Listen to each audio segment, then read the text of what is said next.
দেশের ৬৪টি জেলার মধ্যে ২৫টি জেলা থেকেই এবার একজনও মন্ত্রী বা প্রতিমন্ত্রী নেই। বিএনপির ঘাঁটি বলে পরিচিত নোয়াখালী ফাঁকা। ঢাকার ঠিক পাশের জেলা গাজীপুর বা নারায়ণগঞ্জ, সেখানেও কেউ নেই। অথচ উত্তরবঙ্গ আর কুমিল্লা থেকে এসেছে মন্ত্রীদের বিশাল বহর। দেশের প্রায় ৪০% জেলার মানুষ নীতি নির্ধারণী পর্যায়ের এই কেন্দ্রবিন্দুতে নিজেদের কাউকে খুঁজে পাচ্ছে না। আসুন দেখে নেওয়া যাক কেন ২৫ জেলা বাদ পড়ল এবং কোন বিভাগ সবচেয়ে বেশি লাভবান হল। প্রধানমন্ত্রী তারেক রহমানের নেতৃত্বে প্রায় ৫০ সদস্যের বিশাল মন্ত্রিসভা নিয়ে যখন সারা দেশে আলোচনা উচ্ছ্বাস, ঠিক তখনই একটি বড় কিন্তু সামনে চলে এসেছে। দেশের ২৫টি জেলা থেকে এবার মন্ত্রিসভায় কাউকে রাখা হয়নি। এর মধ্যে সবচেয়ে অবাক করা বিষয় হল নোয়াখালী। রাজনীতিতে বিএনপির ঘাঁটি হিসেবে পরিচিত নোয়াখালী থেকে অতীতে মওদুদ আহমদের মতো হেভিওয়েট মন্ত্রীরা ছিলেন, কিন্তু এবার নোয়াখালী পুরোপুরি শূন্য। বৃহত্তর নোয়াখালীর মধ্যে লক্ষ্মীপুর থেকে শহীদুদ্দিন চৌধুরী অ্যানি এবং ফেনী থেকে আব্দুল আওয়াল মিন্টু মন্ত্রী হলেও খোদ নোয়াখালী জেলা বঞ্চিত। কুড়িগ্রাম, নীলফামারী, গাইবান্ধা, রংপুর, চাঁপাইনবাবগঞ্জ, মেহেরপুর, সাতক্ষীরা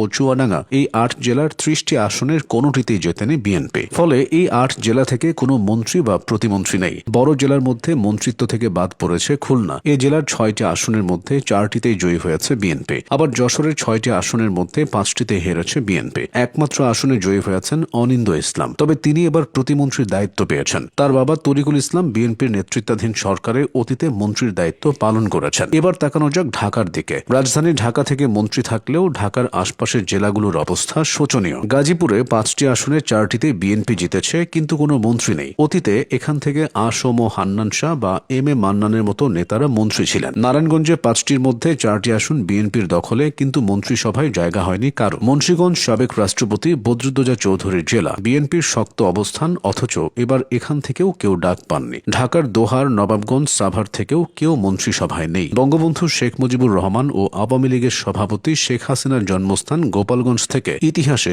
এবার প্রথম ৩ জন সংসদ সদস্য পেয়েছে বিএনপি, কিন্তু এই জেলার কেউ মন্ত্রিসভায় জায়গা পাননি। গোপালগঞ্জের মতো মাদারীপুর ও শরীয়তপুরও আওয়ামী লীগ অধ্যুষিত জেলা হিসেবে পরিচিত। অতীতের প্রায় সব নির্বাচনে আওয়ামী লীগের প্রার্থীরা এই দুটি জেলায় জয়ী হয়েছেন। এবার শরীয়তপুরের ৩টি এবং মাদারীপুরের ৩টি আসনের মধ্যে ২টিতে বিএনপির প্রার্থীরা জয়ী হয়েছেন, কিন্তু মন্ত্রিসভায় কেউ জায়গা পাননি। তবে ফরিদপুর বিভাগ একেবারে খালি যায়নি। ফরিদপুর থেকে শামা ওবায়েদ এবং রাজবাড়ী থেকে আলী নওয়াজ মাহমুদ খৈয়াম প্রতিমন্ত্রীর দায়িত্ব পেয়েছেন। এবারের মন্ত্রিসভায় সবচেয়ে বেশি দাপট দেখা যাচ্ছে উত্তরবঙ্গের। রংপুর বিভাগে বিএনপি আসন কম পেলেও মন্ত্রী পেয়েছে অনেক বেশি। ঠাকুরগাঁও থেকে পূর্ণ মন্ত্রী হয়েছেন বিএনপি মহাসচিব মির্জা ফখরুল ইসলাম আলমগীর। দিনাজপুর থেকে AZM জাহিদ হোসেন। লালমনিরহাট থেকে আসাদুল হাবিব দুলু। অন্যদিকে রাজশাহী বিভাগেও মন্ত্রীদের ছড়াছড়ি। রাজশাহী থেকে মিজানুর রহমান মিনু এবং সিরাজগঞ্জ থেকে ইকবাল হাসান মাহমুদ টুকু পূর্ণ মন্ত্রী হিসেবে শপথ নিয়েছেন। অর্থাৎ উত্তরবঙ্গ এবার রাজনীতির মূল কেন্দ্রবিন্দুতে। কুমিল্লাও পিছিয়ে নেই। এই বিভাগ থেকে ৩ জন পূর্ণ মন্ত্রী হয়েছেন, যাদের মধ্যে আছেন জাকারিয়া তাহের এবং শাহ মোফাজ্জল হোসেন কায়কোবাদ।